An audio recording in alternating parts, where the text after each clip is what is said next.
All right, let's talk about something huge. If you're working in public sector general insurance, this is the breakdown you've been waiting for.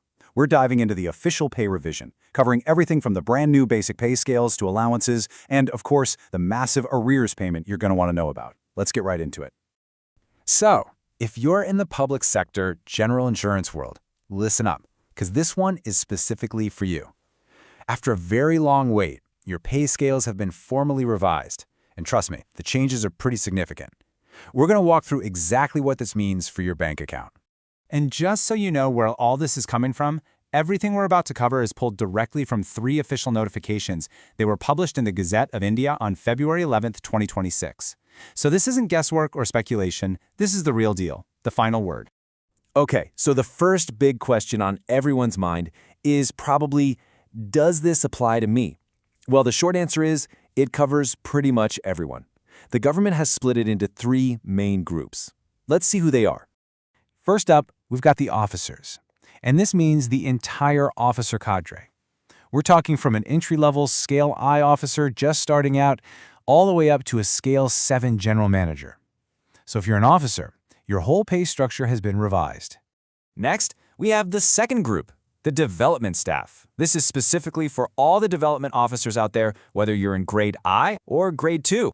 Your pay scales and service conditions have also been officially updated. And finally, the third group, which is a really broad category that covers all supervisory, clerical, and subordinate staff. This includes so many vital roles. Think senior assistants, record clerks, drivers, you name it.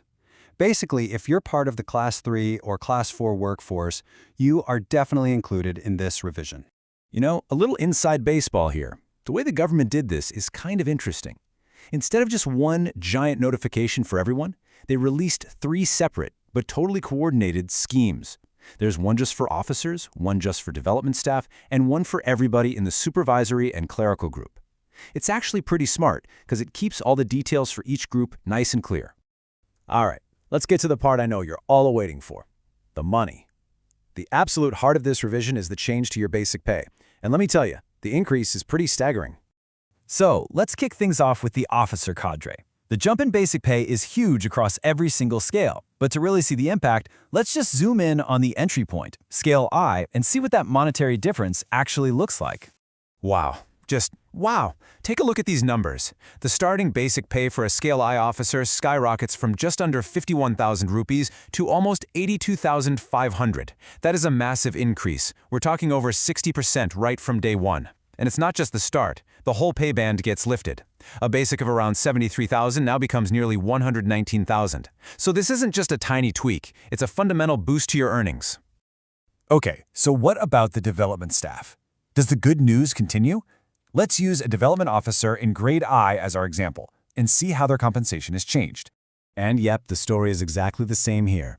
A grade I development officer starting basic jumps from about 36,000 to over 58,000 rupees. Again, that's an increase of more than 60%. And look at the top end of that scale. What used to be 74,000 is now over 1,21,000. This revision completely changes the game for career-long earnings in the development cadre. And of course, we absolutely have to look at the backbone of the organization, the supervisory and clerical staff. So let's check out the new pay scale for a senior assistant to see how this impacts them.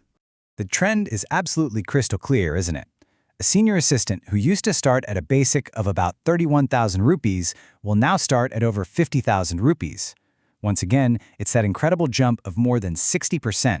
This consistent, massive increase across all cadres, officers, development, and clerical, is the single biggest takeaway from this whole pay revision.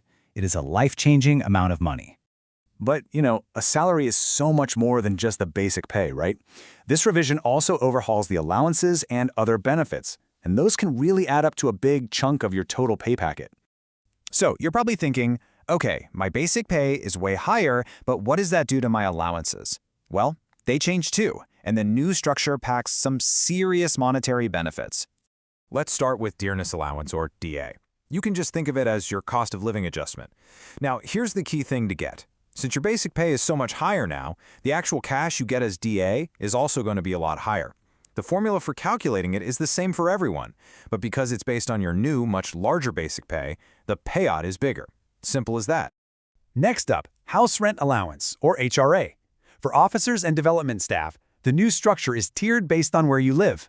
In big metro cities, you get 10% of your pay, capped at 13,000 rupees a month. For other large cities, it's 8%, and everywhere else, 7%. But here's the real insight. With your new higher basic pay, you're way more likely to actually hit these maximum caps, which means even more money in your pocket each month. Now here's a small but important detail to pay attention to. For the City Compensatory Allowance, or CCA, there's a slight difference between the cadres. While the percentage rates are the same, the maximum amounts you can get are little different. For instance, an officer in a metro city has a monthly cap of 3,300 rupees, but for a development officer, it's 2,800. Just one of those little things to keep in mind when you're adding it all up. Okay, get ready for a huge number, 14%. So what is this? This is the company's brand new revised contribution to your new pension scheme, or NPS. The official notifications for all three groups spell it out. The employer's contribution is now 14% of your new, higher basic pay plus your dearness allowance. This is an absolutely massive boost to your long-term retirement savings. It's a direct monetary benefit that's just going to grow and grow for years to come. So, we've seen the incredible new numbers, we've broken down the allowances, now it's time for the most practical question of all. When does all this actually happen? And more importantly, when do you get the money? Okay, this timeline is so important to understand because it's where the financial windfall really comes in. The official effective date for these new pay scales is retroactive. That means it goes all the way back to August 1st, 2022. So even though the notifications came out in February 2026, you are owed back pay for that entire period. And that back pay has a special name, arrears. It's basically the total difference between what you were actually paid on the old scale and what you should have been paid on this new one, calculated for every single month since August 2022. And the best part? All of that money, the difference in basic, in DA, in all the allowances, is going to be paid out to you in one single lump sum. It's going to be a very substantial payment for every employee. So there you have it, a complete breakdown of this landmark pay revision. We've seen a huge boost to your direct monetary benefits through a much higher basic pay, better allowances, and a really significant increase in your pension contributions. It really sets a whole new standard. It just leaves us with one final thought, right? With these awesome new structures now locked in, how is public sector pay going to evolve from here to stay competitive in the years ahead?